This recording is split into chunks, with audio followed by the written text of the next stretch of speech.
Hello, everyone. Thank you for coming this evening. I'm glad that we are the final talk of this year's SALT event. And I'm very excited to discuss what I consider to be one of the most consequential questions of our lifetime, which is, are we alone in the universe? And I'm very lucky to have Karl Nell here joining me for this conversation. Karl, thank you so much for coming. And Anthony and AJ over at SALT, thank you so much for hosting this. So Karl, maybe to begin, can you share a little bit about your background, who you are, and perhaps why people should care what you say? Sure.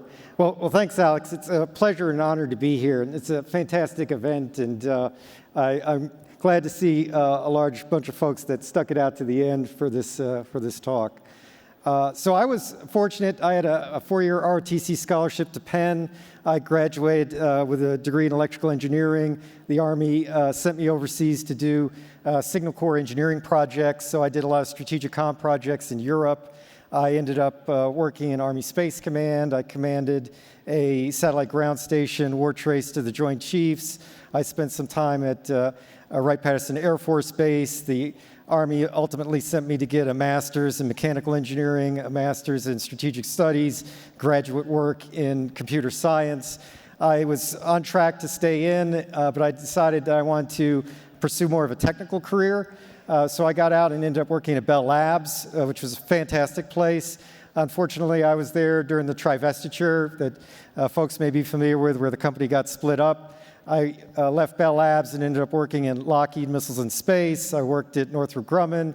I've ran strategic technology programs in the defense industry, worked for a lot of the three-letter agencies, ultimately was a deputy chief of staff, or deputy CTO for a $2 billion company. I was a vice president general manager of a Northern Virginia-based R&D firm.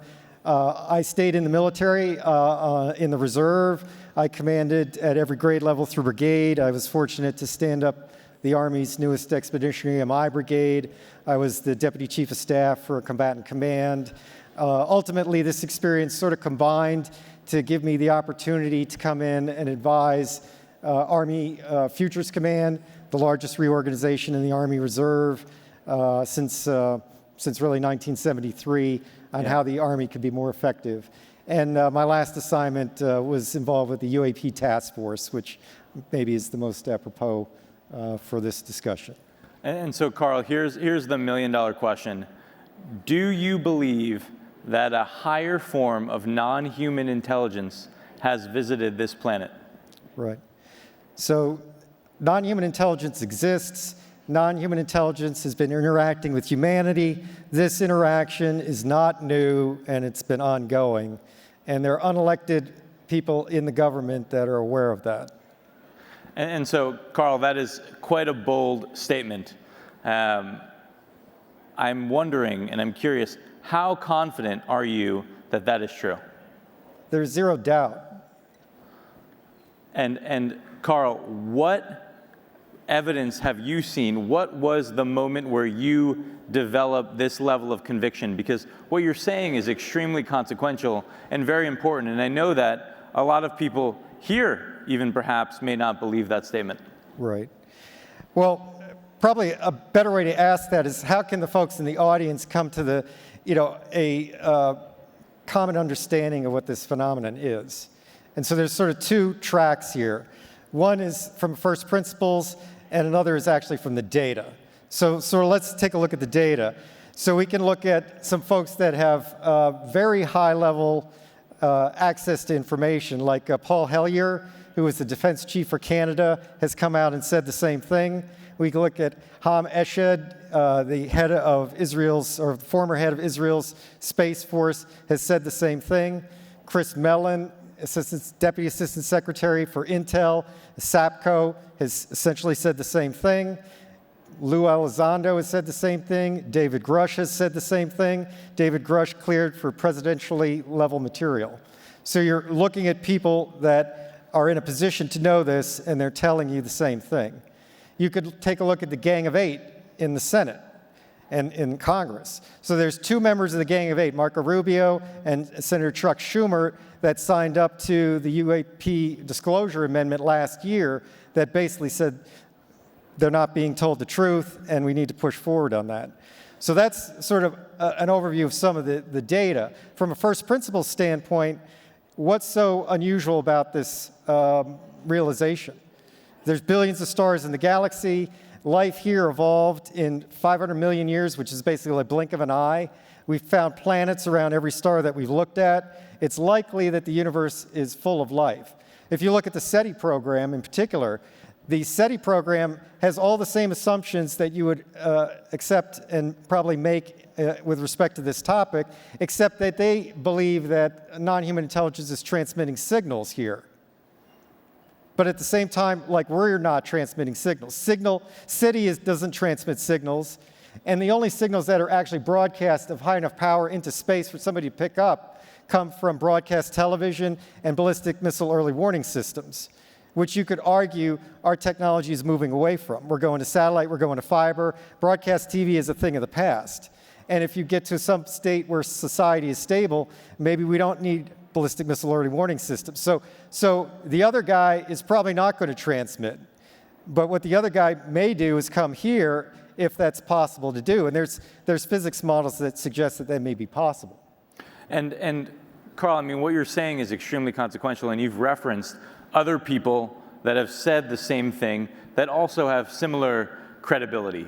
There's similar reasons for why we should believe many of these folks, yet the government itself has not formally disclosed. They've been very reluctant to do that. Why? Why do you think that is? So there's 6 basic reasons, and this, again, you could draw this out from first principles. There's a national security reason. There's the lack of a plan. There's the potential for societal disruption. There's the possibility that there's some non-public agreement.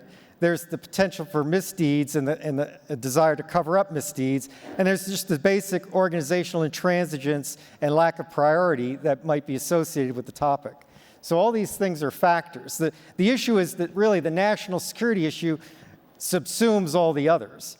And so there's an opportunity maybe to contract the national security issue, similarly to what was done with nuclear weapons and nuclear energy, such that nuclear energy is not necessarily classified and is available to the public. But lack of a plan and the potential for societal disruption are key ingredients that would prevent any responsible leader from coming forward with information that they don't have the means to address in a responsible way. It would be irresponsible to do that. Okay, so what you're saying is that you have absolute conviction that a higher form of non-human intelligence has visited this planet, that there are factions within our own government that know about this, yet we still don't have a plan, and they may represent a security issue. This may pose a threat to humans, yet you still believe that we should disclose. Is that right? Correct, right. So there's really 3 reasons that trump all those others. And those others are basically valid, like I said. So the first issue is the moral right. The government exists for and by the people. And so the nature of reality is fundamentally not government information. People have a right to know the world in which we live, and the pursuit of happiness requires that knowledge. So that's sort of the first kind of overarching philosophical foundation for this. But, as a corollary to that, if there are misdeeds that were done, then they need to be remediated. If there's lack of proper oversight, which is suggested by some of the whistleblowers, that needs to be remediated. So the first issue is the moral issue. The second issue is being in a reactive mode is never preferable to being in a proactive mode. So a reactive mode is basically trying to prevent disclosure. But failing that, you might get a situation where you have catastrophic disclosure that creates all the problems that you were trying to prevent. So a more balanced middle path of controlled disclosure is the best way to do this, which is, again, an argument for some amount of disclosure. And the third part is simply societal advance and global competitiveness. More brain trust needs to be brought into this topic in order to make progress and to improve society. And so all 3 of those things together trump the 6 other reasons for non-disclosure. And what do you think happens if we don't disclose? I know you mentioned this idea of catastrophic disclosure. Maybe disclosure may be forced upon us. How do you think about that? So the situation is usually thought of as a binary state. It's like an all or nothing. And people have sort of argued this. But anybody paying attention realizes the government has already indicated that unidentified anomalous phenomena are real, they're not ours, and they're not our adversaries. The Pentagon has said that. Like, for people that are paying attention, like, that shoe already dropped. So for a lot of people, they think that the second shoe to drop is, this is non-human intelligence, and maybe the conversation stops there. Like, the president comes out and says, there's non-human intelligence. The truth is that that will precipitate this crescendo of other questions that maybe the government's not ready to answer, that will court, if not precipitate, potential negative ramification for society. And so as an example of this, I would actually point to something from the ancient past, the Bronze Age collapse. So Eric Klein, Princeton University, 2015, wrote a very interesting book called 1177 BC, the year that civilization failed. And so this is well known to current scholarship. Within a single lifetime, all of the very effective ancient civilizations of the Bronze Age failed due to a confluence of reasons that are not necessarily fully understood today. So we're talking about Egypt, the Hittite Empire, the Minoan Empire, the Manasseh Empire, the Babylonian Empire. All these civilizations failed, never to return, other than, let's say, Egypt. And so these were highly sophisticated civilizations with highly developed infrastructures, highly developed administrative states. They were globalist, in a sense, very similar to today in terms of the known world, the known Near East. They were economically interdependent. They had both diplomatic ties and commerce ties. And yet these civilizations failed in a single lifetime because of stressors that these civilizations collectively could not address within the time frame. And so if we look at our society today, one might argue that it's similarly fractured, similarly under economic stress, similarly under cultural stress as well, fractured and fragile diplomatic situation. It mirrors very much this scenario. Yeah. And so for a responsible decision maker, that is certainly a factor. And so I guess when you say that, are you implying that perhaps we as a society may not be ready for disclosure? Or are you saying that we may not be able to defend ourselves against this other force? So there's sort of different viewpoints on whether people are ready to deal with this phenomenon. And popular culture is kind of infused with this stuff. Roswell became a meme a long time ago. We got programs on ancient aliens, Skinwalker Ranch, all this stuff. I guess I would draw an analogy, though, for people that believe in a certain faith tradition, whatever that faith tradition is, and hold to that and subscribe to that in a very serious and devout way, and sort of pose the question, even for folks of that ilk, and I would count myself as one, if you're confronted with the reality of your religious belief system, like the reality of the metaphysical, an angel, a messenger from God, what have you, that's going to be a sea state change in your way of dealing with reality, right? Even though you already believe it, right? So it's one thing to believe and it's another to know.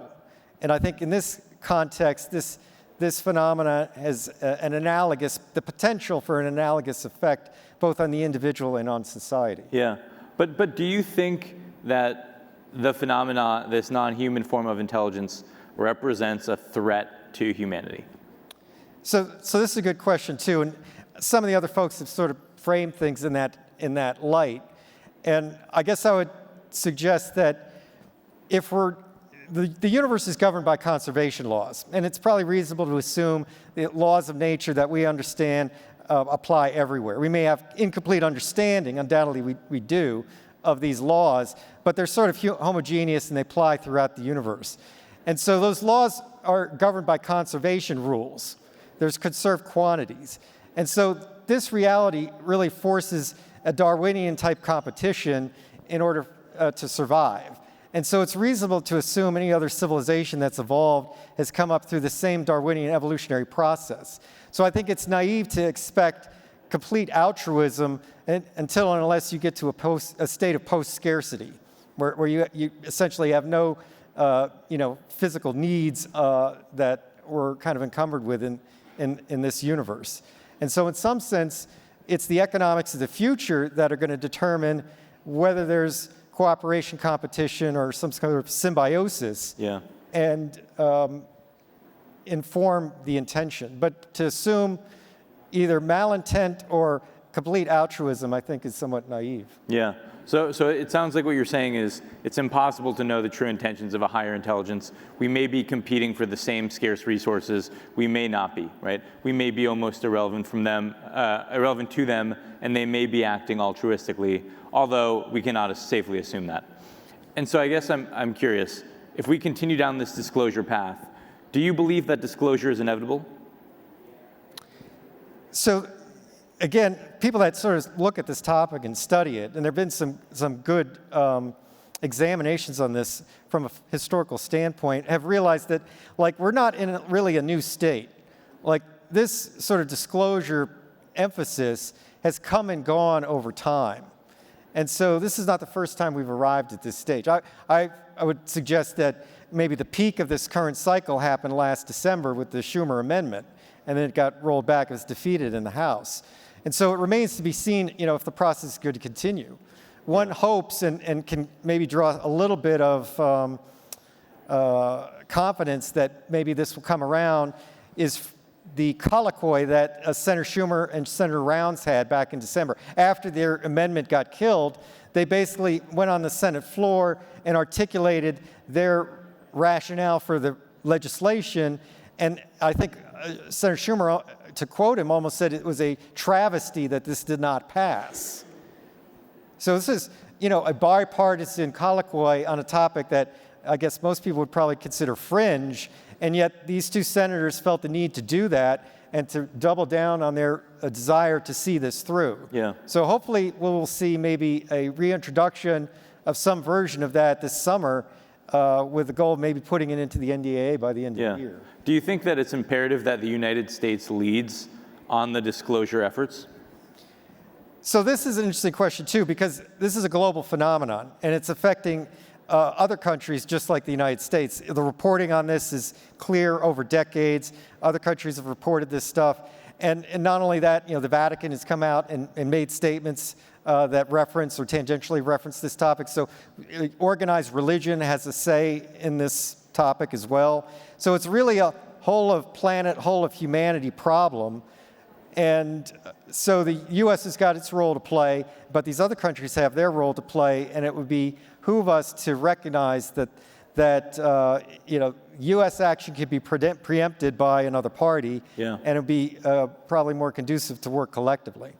Yeah, I think the one thing that I don't fully understand that I'd love to get your thoughts on, Karl, if we assume that a higher form of non-human intelligence has been visiting this planet, if we assume that some of the statements made by folks like Dave Grush are true, that we have crash materials, and if we assume that those craft that we may have exhibit characteristics that defy our current understanding of physics, it would seem that that technology would provide an incredible strategic advantage to whatever nation ends up reverse engineering it first.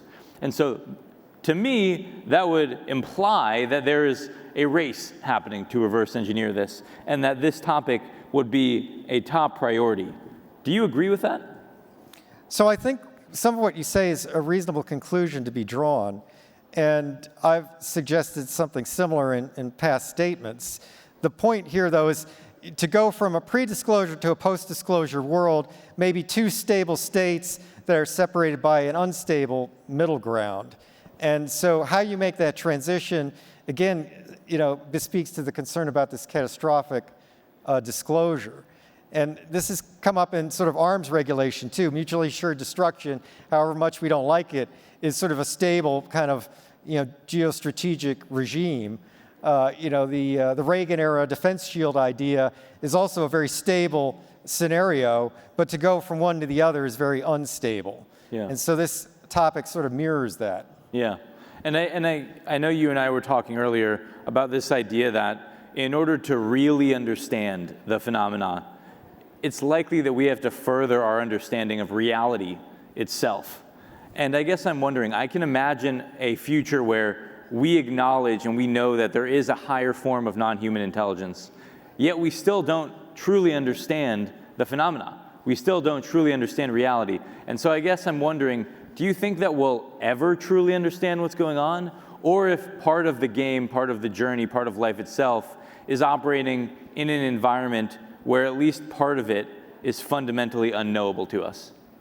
So it's a totally philosophical, epistemological question, right? Really about the nature of knowledge itself, right? Like, how can we know what we know, and how can we be sure about what we know? I guess personally, I subscribe to the idea that there is an ultimate truth, and that humanity, being created in the image of a higher power, is endowed with the quality to pursue an understanding of that. And so our part of our objective in this existence is to seek that out and try to understand that ultimate truth to a greater and greater degree. And this would be a component of that, obviously. Yeah. Well, Karl, I really appreciate you taking the time to chat with us today.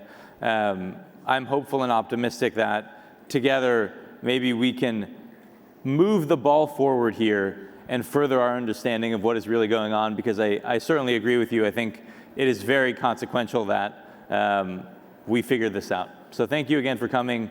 Thank you again to SALT for hosting us. And thank you all for listening. Bye. My pleasure. Thank you.